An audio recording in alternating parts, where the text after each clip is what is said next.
सम्मानित शिशु विकास योजना अधिकारी कार्यालय लेफ्रीपड़ा विज्ञापन संख्या 1133 तारीख 7/12/2024। नमस्कार दर्शक बंधु, स्वागत करुच्ची आपण मानकु पुणी थरे एक नुआ वीडियो को। तो केमिति अछंती, आशा करुच्ची भल भाबरे थिबे। तो आजिर ए वीडियो रे मु आपण मानकु जणैबी जे केमिति आपण माने आवेदन करि परिबे अंगनवाड़ी केन्द्र मानकरे जे आवेदन चलीची हेल्पर एवं वर्कर पदवी पई। तो आपण माने निज निज अंगनवाड़ी केन्द्र मानकरे वैकेंसी अछि कि नाही, डिस्ट्रिक्ट वाइज केते कोन वैकेंसी रहिची, एप्लाई रो लास्ट डेट कोन रहिची आपण मानक अंगनवाड़ी रे सब किछि आपण माने ए वीडियो रे जानि परिबे। रूरल हेउ कि अर्बन हेउ सब किछि आपण माने भल भाबरे जानि परिबे। तेनो वीडियोटी को संपूर्ण देखंतु। तो एठारे आपण माने देखि पारुथिबे एटा होछि गोटे नोटिफिकेशन जहा कि गोटे ब्लॉक रु छडा जाईची लेफ्रीपड़ा ब्लॉक रु। से परि आपण मानक ब्लॉक रे मध्य एई परि नोटिफिकेशन छडा जाईची। तो सेही नोटिफिकेशन को आपण माने किपरि निज मोबाइल रे डाउनलोड करि परिबे सेटा मध्य मु आपण मानक ए वीडियो रे देखेबी। एवं एठारे आपण मानक पई मु पढी देउची जे कोन कोन योग्यता एवं मानदंड थिले आपण आवेदन करि परिबे। तो एत द्वारा निम्न रे दर्शा जाइथिबा अंगनवाड़ी केन्द्र अंचलर महिला युवती मानंकु सूचित करा जाउची जे निम्नोक्त केन्द्र रे खाली थिबा अंगनवाड़ी सहकर्मी पदवी पूरण सकाशे योग्य प्रार्थी मानंक ठारू ऑनलाइन माध्यम रे दरखास्त आह्वान करा जाउछि।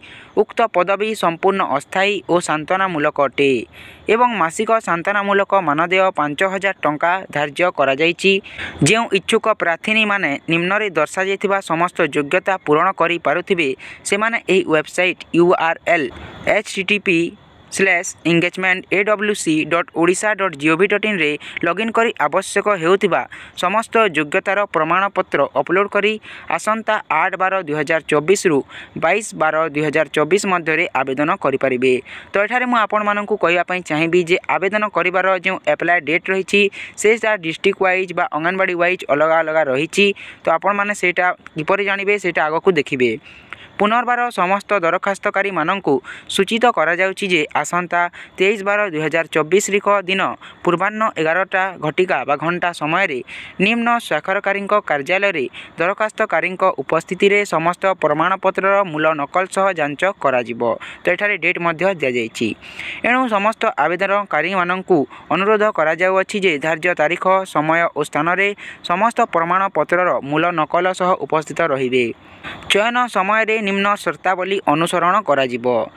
तो एठारे देखि पारथिबे सिलेक्शन समय रे कोन सब आपण मानकर ध्यान दिया जिवो। एठारे कहा जाउछि योग्यता एवं शर्तावली प्रार्थी केवल आदिवासी वर्गर होइथिबे। आपण माने ST SC श्रेणी रो होइथिले आवेदन करि परिबे। तापरे अछि प्रार्थी संपृक्त अंगनवाड़ी केन्द्र परिसरभुक्त अंचलर स्थायी बासिंदा होइथिबे। आपण माने जे अंगनवाड़ी केन्द्र रे आवेदन करि परिबे सेही अंचलर आपण माने बासिंदा होइथिबे बोली कहा जाउछि। जदि केन्द्र परिसरभुक्त अंचलरू प्रार्थी न मिलती ताहेले संपृक्त ग्रामर प्रार्थी माननकु विचार को नियाजिवो। प्रार्थी सर्वनिम्न +2 पास करिथिबे। आपण मानकर योग्यता +2 पास निहाती भाबरे थिबा दरकार। अधिक शिक्षागत योग्यता थिबा प्रार्थी को ग्रेस मार्क दियाजिवो। प्रार्थी बयस तारीख 1/1/2024 सुधा 18 वर्ष रु कम एवं 35 वर्ष बयस रु ऊर्ध्व होई नथिबो। माने आपण मानकर बयस 18 रु 35 वर्ष मध्य रे होइथिबा आवश्यक। तापरे अछि प्रार्थी अवहेलिता, स्वामी परित्यक्त, अनाथ, कोनोसी जैविक किंबा आईनगत पिता माता नथिबे, विधवा पलातक होइथिले उपयुक्त क्षमता प्राप्त अधिकारी ठारू प्राप्त प्रमाणपत्र दाखल कले ग्रेस मार्क दियाजिवो। तापरे अछि प्रार्थी जे कोनोसी स्वीकृति प्राप्त शिक्षानुष्ठान रु शिक्षा लाभ करथिले मध्य ओडिया भाषा लेखि पढ़ी एवं कहि पारुथिबे। प्रार्थी जदि कोनोसी स्थानीय संस्थार प्रतिनिधि भावे निर्वाचित हुअंती से अंगनवाड़ी कर्मी चयन पई योग्य हेबे नाही। जणे प्रार्थी सहकर्मी पदवी रे चयन हेई सारिला परे साधारणतः 60 वर्ष बयस पर्यंत कार्य करिवे। जेउ सहकर्मी 60 वर्ष पूर्ण परे पुनः नियुक्ति पई इच्छुक थिले समय समय रे सरकारक नियम अनुसार आवेदन करि परिबे। तो एही परि भाबरे दिया जायछि दर्शक बंधु जे आपण मानकर बयस 18 रु 35 वर्ष थिले आवेदन करि परिबे। योग्यता +2 पास एठारे मगा जायछि। जदि आपण जने विधवा बा अनाथ किंबा आपण डाइवर्सी अटंती महिला ताहेले आपण मानकर गोटिए सर्टिफिकेट दरकार हेबो जहा कि आपण माने निजर डिस्ट्रिक्ट बा आपण मानकर तहसील ऑफिस रु एफिडेविट करिकि सर्टिफिकेट बाहर करी आवेदन करि परिबे। तापरे तलको स्क्रॉल करिबा तो एठारे अछि दरखास्त सहित निम्न रे दर्शा जायथिबा प्रमाणपत्र आवेदन फॉर्म संगरे अपलोड करिवे। शिक्षागत योग्यता मैट्रिक पास +2 ପାସ୍ ଓ ତଦୁର୍ତ୍ତ ଶିକ୍ଷାର ସାର୍ଟିଫିକେଟ୍ ଏବଂ ମାର୍କସିଟ୍।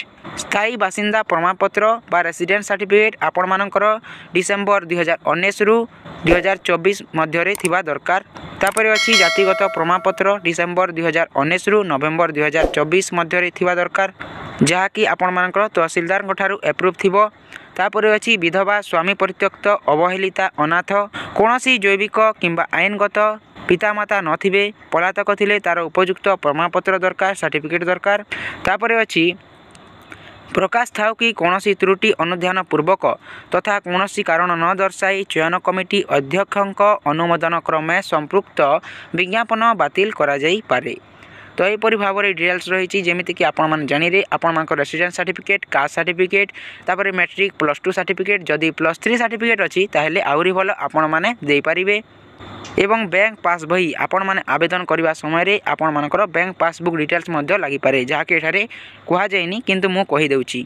ତ ତାପରେ ଏଠାରେ ଆପଣମାନେ ଦେଖିପାରୁଥିବେ ଏହିସବୁ ଡିଟେଲ୍ସ ଦିଆଯାଇଛି। ତ କେମିତି ଆପଣମାନେ ସେଇ ସାଇଟ୍କୁ ଯିବେ ଚାଲନ୍ତୁ ମୁଁ ଆପଣମାନଙ୍କୁ ଦେଖାଇ ଦେଉଛି। যেহেতু ভিডিওটি লম্বা হয়ে যাই তো নেক্সট ভিডিও মু কালি অপলোড করবি, আপন মানে সবুকিছি দেখিপারে আবেদন প্রক্রিয়া, ডিস্ট্রিক্ট ওয়াইজ ভ্যাকেন্সি। যদি ভিডিওটি ভাল লাগিছি ভিডিও গোটে লাইক করে দিও, চ্যানেল নূয়া তো চ্যানেল কু সবসক্রাইব করে পাখে থাকা বেল আইকন কু অলরে প্রেস করেদেবে এমিতি নূয়া নূয়া এবং ইনফরমেটিভ ভিডিও আমার চ্যানেলে সর্বপ্রথমে পাইবা পাই। পুনি দেখা হেবা এমিতি গোটিয়ে নূয়া ভিডিও সহ। সে পর্যন্ত জয় জগন্নাথ, বন্দে মাতরম।